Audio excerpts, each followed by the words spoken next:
Praise the lord. యేసు రక్తమే జయము. మన రక్షకుడు, మన విమోచకుడైన యేసుక్రీస్తు పరిశుద్ధ నామములో అందరికీ వందనాలు. చిన్న ప్రార్థన ద్వారా ఉదయకాల వాక్య ధ్యానం చేసుకుందాము.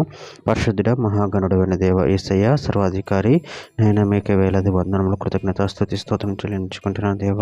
దేవ ఉదయకాలం ప్రభు వాక్య భాగం ధ్యానిస్తుండగా వాక్య భాగం అర్థమగులు సహాయం చేసి మీ కృపలో బలపరిచి నీకు మాదిరిగా మమ్మల్ని నడిపించమని ఈ చిన్న ప్రార్థన ప్రభు యేసుక్రీస్తు అతి పరిశుద్ధ నామములో అడిగి వేడుకుంటున్నాను తండ్రి. ఆమెన్. ఆమెన్.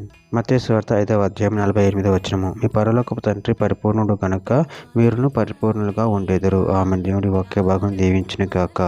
ప్రభు నుండి ప్రియులరా, మనం ఇక్కడ ఒక భాగంలో గమనించినట్లయితే మీ పరలోకపు తండ్రి పరిపూర్ణుడు గనుక మీరును పరిపూర్ణులుగా ఉండేదరు. అదేవిధంగా ఒకే భాగంలో గమనించినట్లయితే లేవీకాండం 11వ అధ్యాయం 44వ వచనంలో నేను మీ దేవుడినైన యెహోవాను, నేను పరిశుద్ధుడిని కనుక మీరు పరిశుద్ధులై ఉండినట్లు మిమ్ముని మీరు పరిశుద్ధపరచుకొనవలెను. నేల మీద ప్రాకు జీవరసులో దేని వలన మిమ్మును మీరు అపవిత్రపరచుకొనకూడదు. లేవీకాండం 19వ అధ్యాయం 2వ వచనంలో మీరు పరిశుద్ధులై ఉండవలెను, మీ దేవుడినైన యెహోవానకు నేను పరిశుద్ధుడినై ఉన్నాను.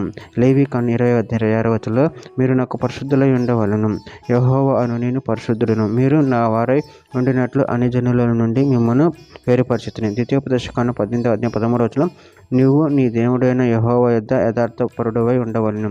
కీర్తన గ్రంథం 37వ అధ్యాయం 37 నుంచి 38 వచనాలు నిర్దోషులను కనిపెట్టుము, యథార్థవంతులను చూడుము, సమాధానపరచు వారి సంతతి నిలుచుని గాని ఒక్కడైనా నిలవకుండా అపరాధులను నశించుదురు, భక్తిహీనుల సంతతి నిర్మూలమగును. కొరింథీయులకు రాసిన 2వ పత్రిక 7వ అధ్యాయం 1వ వచనం. ప్రియులారా, మనకి ఈ వాగ్దానములు ఉన్నవి కనుక దేవుని భయంతో పరిశుద్ధతను సంపూర్తి చేసుకొనొచ్చు. శరీరమునకు ఆత్మనకు కలిగిన సమస్త కల్మషం నుండి మనల్ని పవిత్రులుగా చేసుకుందాము.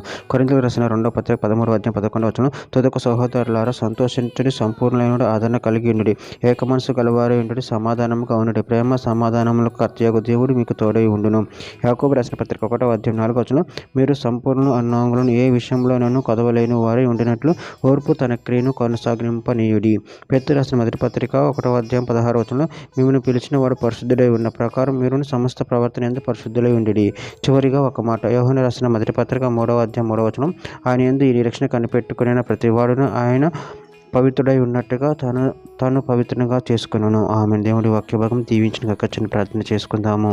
పరిశుద్ధుడ, ప్రేమగల దేవ యేసయ్య, మీరు ఇచ్చిన వాక్య దానాన్ని బట్టి ప్రభు మీకే వందనాలు తండ్రి. మా యొక్క సమస్త ప్రవర్తన మేము పరిశుద్ధతను కలిగి ఉండి నీకు మాదిరిగా నడుచుకున్న శక్తిని బలాన్ని మాకు అనుగ్రహించి మీ కృపలు మమ్మల్ని నిరంతరం కాచి కాపాడమని చిన్న ప్రార్థన యేసుక్రీస్తు పరిశుద్ధ నామములో అడిగి వేడుకుంటున్నాను తండ్రి. ఆమెన్. ఆమెన్. ఆమెన్.